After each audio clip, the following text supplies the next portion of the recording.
hindi defensive dyan. Hindi, tsaka ito na. Oo. Andiyan na ba si attorney? Okay, ito na. Pag-usapan na po natin to si Attorney Reggie Tonggol, ang spokesperson po ng impeachment court. Go, Cha. Good morning, attorney. Good morning, Sir Ted, at saka DJ Chacha sa inyong mga manonood. Magandang umaga po. Yes, sige, siguro, attorney, simulan muna natin dito sa pinanggalingan din namin na diskusyon ni Manong Ted kanina. Meron pong dalawang bangko na nanghingi ng 10 banking days, 10 banking days, para po makumpleto yung financial records na hinihingi po ng impeachment court. Una muna, ano po yung naging dahilan nila? At kung sakali man na hindi po sila makakomply, ano po ang posibleng mangyari?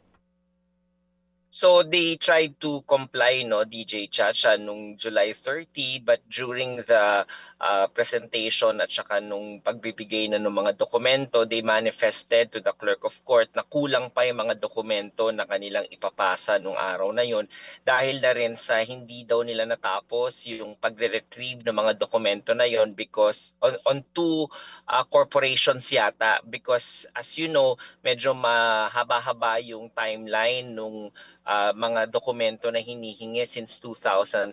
So kailangan nilang mag-backtrack daw and to just have time to retrieve those documents and then to copy those documents. So yun lang naman yun, no? Very justifiable naman yung reason na yun. Hindi naman nila sinabing hindi sila magko-comply. So humingi lang sila because hindi nila natapos yung pag-reproduce at pag-retrieve ng documents na yun. Oo. This mean po na dito po sa dalawang bangko na ito, mas marami? Kasi dalawang korporasyon po yung sinabi nyo. Compared dun sa other banks, mas matindi yung mga documents na hawak with these two banks? Well, not necessarily. We cannot come up with that kind of conclusion. Pwedeng logistical problem lang nangyari sa kanila. Kaya hindi naman dahil mas marami yon, mas nahirapan sila. No? Baka yung internal processes nila for clearing, medyo siguro hindi rin nila kagad na proseso yung mga ano na yon. Or siguro rin, maraming mga ano kasi, no? Maraming pwedeng possibility nun. Or pwede rin namang yung accounts na yun na nasa kanila dormant na before or matagal na. So those are just a few of the possible reasons kung bakit hindi nila natapos yon. However, ang sinasabi lang nila talaga, they lack time to retrieve those documents. Oo, to produce. So kung 10 banking days po ang binigay, kailan po nila isusumiti ito sa impeachment court? So 13 ang pumapalo yung araw na yun, no? August 13 na sinaad doon sa resolution kahapon ni presiding officer. Okay. And then, sir, sabi po ng prosecution kanina na hindi pa muna ibibigay, no, sa ngayon sa defense at prosecution yung mga dokumentong na isumiti na ng mga bangko. Hahawakan muna po ng impeachment court. Pati po yung mga darating muna, ganun po yun. Ano ho ba ang doon? Ano ho ba ang panuntunan doon? Bakit hindi agad ibinibigay po sa magkabilang panig para agad na po mapag-aralan yung mga dokumento? Meron ho bang pagsala na gagawin po ang impeachment court?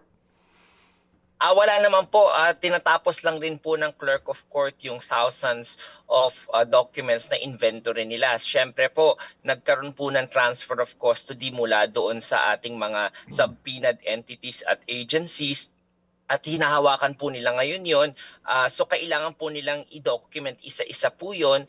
So medyo logistical ano lang naman po yan ng ating clerk of court. At saka Manong Ted, no, isipin po natin na wala rin namang urgency na kinakaharap po para matingnan yung mga dokumento na yun because those documents are relative to the proving the article 2 po ng ating articles of impeachment, which is in the end of the presentation of the articles of the House Prosecution Panel. So 31 days po ang nakalaan para dito sa Article 1, 8 days po ang nakalaan para sa susunod na artikulo na Article 3, and then yung 12 days po para naman po doon sa last article na Article 2.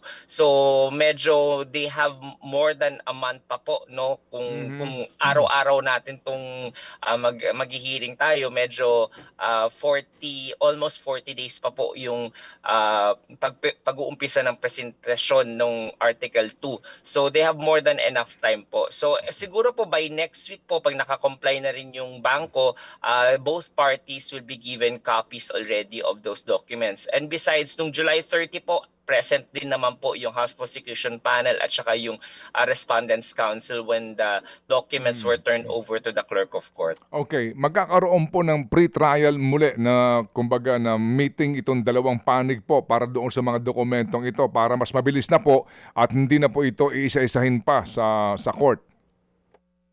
In a way po, yes, pre-marking po, and also siguro po katulad nung nakita natin kahapon, no, as they sift through these documents, yung mga gagamitin na dokumento ng prosecution po, ng House Prosecution Panel, pwede po sila mag-propose ng stipulations on those documents para po doon naman yung Respondents Council makapag-stipulate doon para yung authenticity at saka yung existence po ng dokumento na yun hindi na po kailangan patunayan sa harap po ng korte. So yung nilalaman na lamang po ng dokumento yung kailangan patunayan doon sa korte po para po mapadali yung proceedings katulad kahapon. Opo, yung pong mga binanggit nyo kanina na mga number of days, yung po ay lamang sa prosecution, di po ba?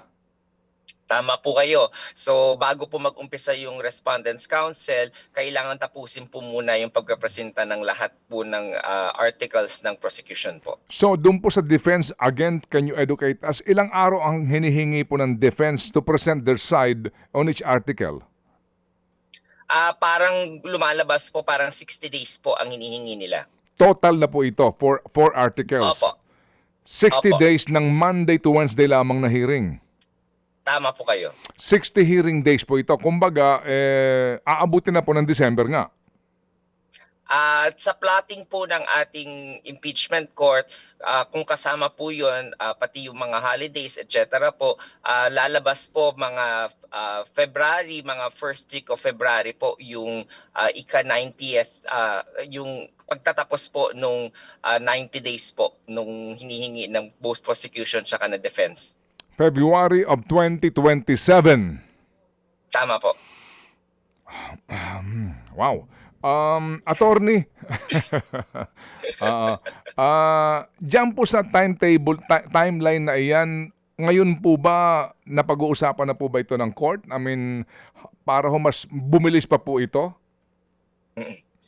Isa po yan sa konsiderasyon at factor po. Kaya maalala niyo po last week nag-propose po ang ating presiding officer Escudero at saka si Senate President Gatchalian na yung both parties po para yung pagpepresenta po ng mga kaso nila nung side po nila magkaroon ng alternating po, no. Yun yung sana pag-agrihan ng both parties, pero hindi po nangyari yon. So isa po yung timeline na po natin na tinitingnan na yan, kaya gusto po sanang mapadali rin ng presiding officer tsaka ni Senate President kasi po kakain po talaga sa legislative duties po ng Senado. So kung meron pong mga chance po na makapag-stipulation of facts na po doon sa mga at least existence at saka authenticity ng document, yun po yung ina-advocate naman po ng ating presiding officer and both parties din po. Okay, sige po. So attorney, kami po muli gagambala po sa inyo para lang ho natin makuha po itong gantong mga development po sa kaalaman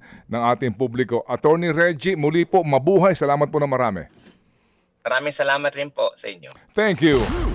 Mga kapatid, patuloy po kayong tumutok sa 105.9 True FM para sa totoong balita, impormasyon, music, and entertainment. Mag-subscribe sa aming YouTube channel at podcast at sundan nyo kami sa Facebook, Instagram, X at TikTok sa True Network PH. Bisitahin din po ang aming official website, truefm.ph. At panoorin din kami sa True TV Signal, Channel 19. Kami po ang 105.9 True FM. Laging true sa'yo, kapatid.